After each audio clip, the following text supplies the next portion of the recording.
Hey, what is up guys? LuneyN here, and today we are going to be testing GameCube emulation on the Xbox Series S, not the X. You have RetroArch already installed and set up. This is my second time filming because I forgot to change the output from GL to D3D11, which is the one you have to use for GameCube and PS2 emulation. The rest will work on GL that I've tested. But yeah, these are going to be, we're going to start with Metroid Prime, and these ones are running off USB. The PS2 emulation, which I will be uh, doing another video on, is actually running off the internal SSD. So these ones take a lot longer to load because it has to copy them over and then it deletes them when you're done. But the PS2 one, like there's a soft cap, so you can't run games that are like bigger than 2 gigs unless off a USB, unless you get them onto the internal hard drive, which is, or SSD I should say, which is actually annoying. The PS2 is a bit annoying to set up. You actually have to reset. If you already had RetroArch and all that installed, you'd have to reset basically the dev mode up and make it so it can have more in space to be used instead of the 5 GB limit it gives you. And then you have to like move the games over manually to the internal SSD, and that will get you games running over 2 GB. It's annoying, but we'll showcase them in the next episode. Or not next episode, but next video on emulation. We saw those. There it is. I never want to go past this screen because the soundtrack for the main menu is wicked. But I've got into like the games to a certain point where they're good for testing. Like I've done the beginning and stuff. Hopefully I remember to save. I can't remember.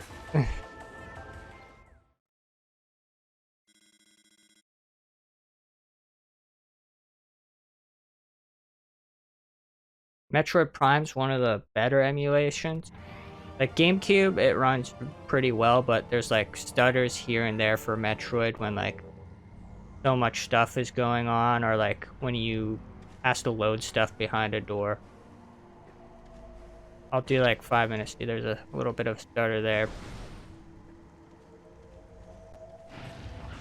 You try to do like a couple minutes of each game.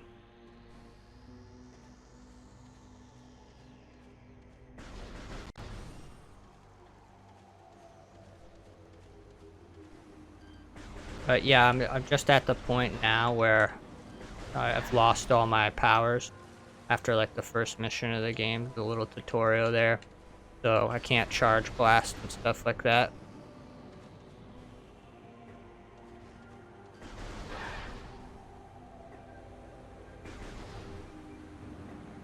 I think I played around a bit in this area, not too much yesterday, so pretty sure we can't go through that door, so I'm just gonna go back this way. But yeah, as you can see, like when you open up a door, there's usually a stutter, but then it goes back to normal. Don't think we went through this one.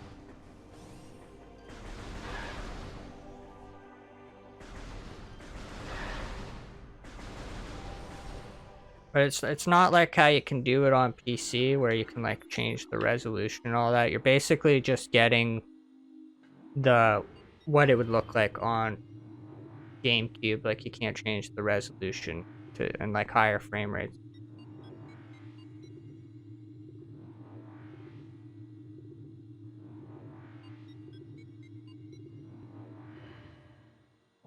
Yeah, that's Metroid. Now we'll close out of it.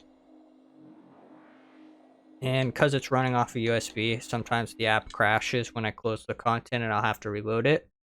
But the PS2 games, let's go. So now the thing crashed because usually when I'm running a game off a USB and then I close the content, the emulator will crash. So I have to reopen it. But if you have them on the internal SSD, They don't seem to do that. With the PS2 games, I can close them and they'll load back to the emulation fine. And Game Boy and SNES seem to be fine. It's just PSP games and GameCube games from the USB stick seem to not be fine with that.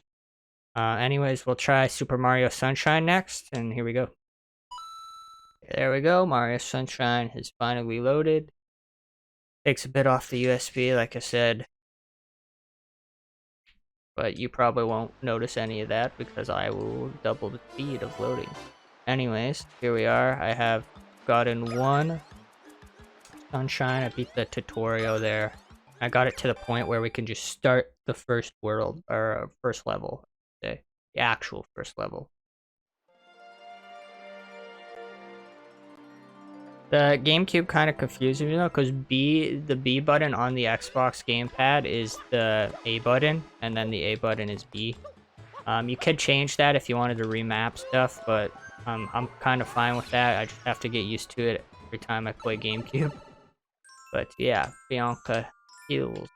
Yeah, see, I was pressing A there by accident.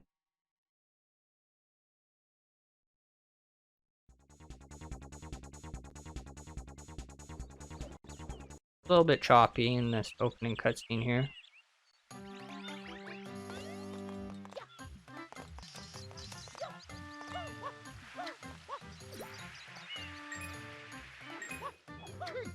I don't know.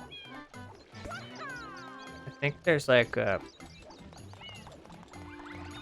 I haven't played Sunshine in a while, but I think you can just straight ahead go for Sunshine over here. Keep pressing the wrong button to jump.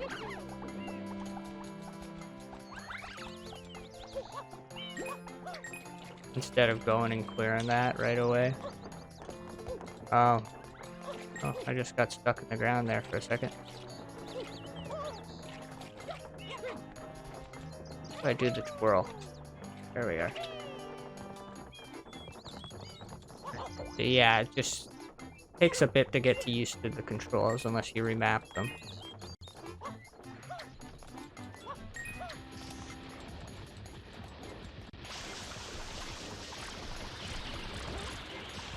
Clear most of the gunk around here, and then take this thing out.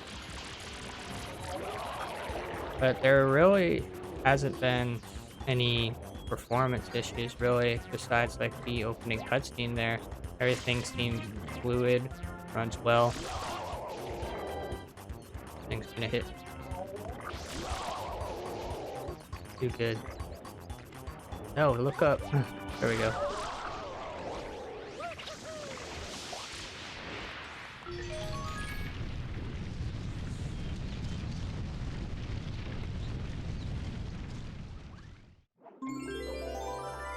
Gonna grab this shine and then save, and then we'll be done with this. See, Mario Sunshine runs very well. A little bit of stutter during that opening phase of the level, but everything else runs fine.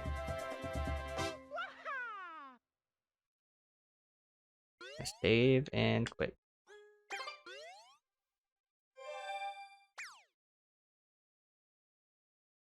Then emulator will probably crash because the USB.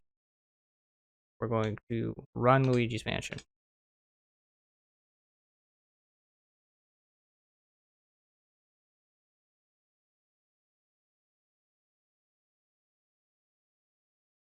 And Luigi's Mansion loads very quickly because it's only like 200 megabytes or something like that. It's pretty small.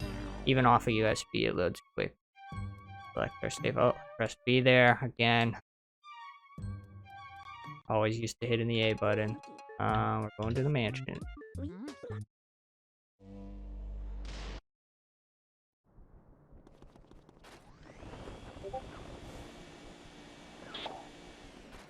Okay. So when I was playing this one, it does seem to have a bit of minor stutters compared to the other games. I had more stutters in this game than Metroid and Sunshine, but completely playable. Like, I want to say like 98% of the time. remember there's a ghost in this first room. It's been like a couple of years since I played Luigi's Mansion as well. Forget, you just have to think, shake a whole bunch of stuff until he comes out, maybe.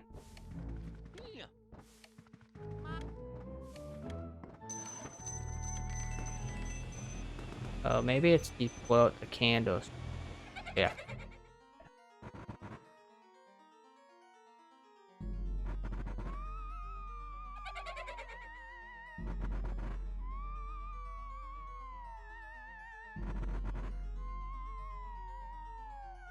See, like, game runs fine like 98% of the time. You'll just have like very, very minor stutters that show up sometimes, but no, nothing's a huge issue here. Get this ghost, go through the next door. Oops. Forgot there's more than one.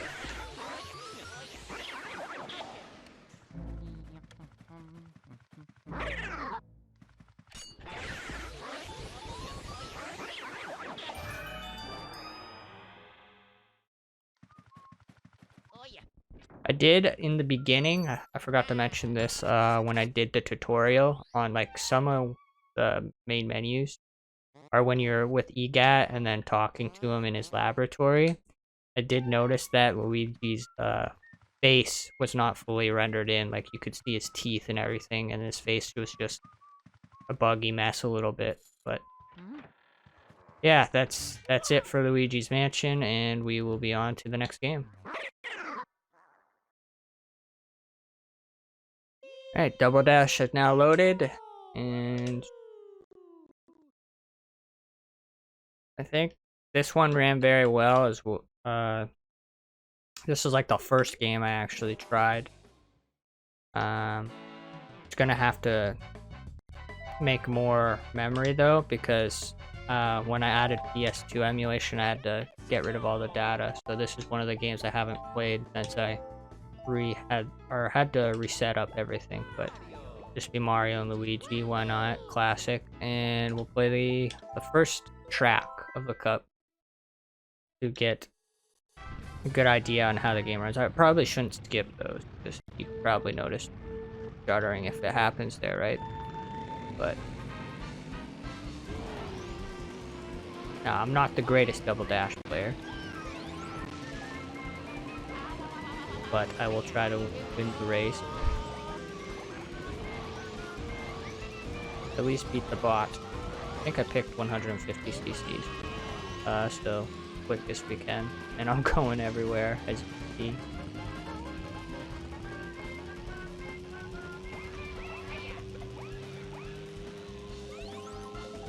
I do like Double Dash. One of my favorite Mario Karts. Just I'm not good at it.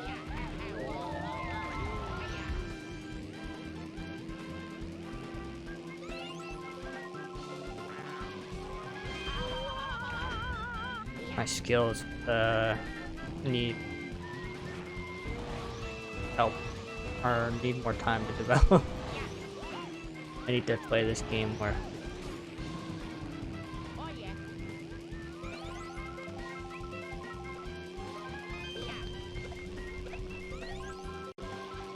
Okay, at least third. I want at least third. Can't catch up. This guy that's in third here. Damn it, Luigi. Yeah, we're gonna make it, I guess.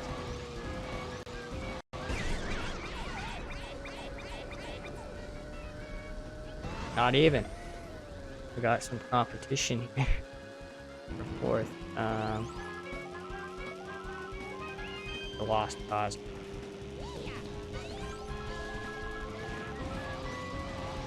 Alright, well, fifth, you know, it's whatever. But as you can see during gameplay, like, there's really no stuttering at all. Like, this is one of the better emulated titles for sure. Like, I didn't even notice any minor stuttering, except maybe when we were loading the course at first. But other than that, Double Dash is fine, runs well. It's probably one of the better titles even though they're all pretty good. Like, there's not really any problem. Alright, lastly, we're going to try Super Smash Bros. Melee. This one does take a long time to load because it's like the biggest GameCube game I have on the USB stick. And, yeah. Okay, Melee is finally loaded. Creating some game saves. So it definitely took the longest to load out of all of them.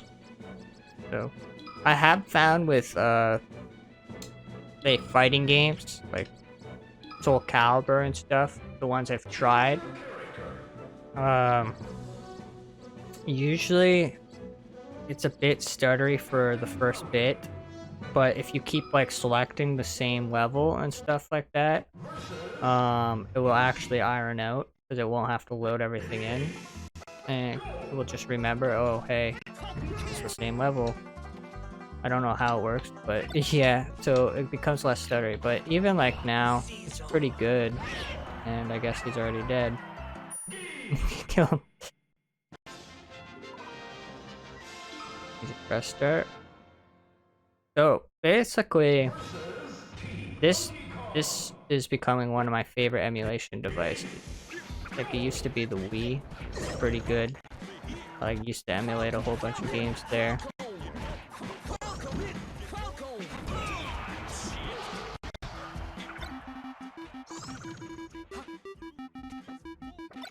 And it'd be good for like having friends over and stuff like that, or bring in your console that just has everything, so you don't have to hook up your GameCube and everything like that. Okay, I killed myself, but yeah, you wouldn't have to tell around multiple systems to play like the older classics like Melee and such.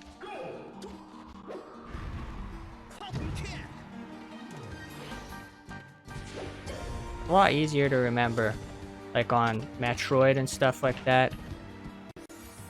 That the A button or is the B button and stuff, but it's like, yeah, okay. And the B button shoots on Metroid, even though it's the A button on or it's the B button on the Xbox controller, but it's the A button on the original GameCube controller. Anyways, that is going to be it for this video. It works really well. Like, it's a good device for its emulating. Like, you probably won't be able to get any better performance on like for the price point for like PS2 and GameCube games and stuff like that. This is probably one of the best you'll see. And the next video I will be testing PlayStation 2. So thanks for watching.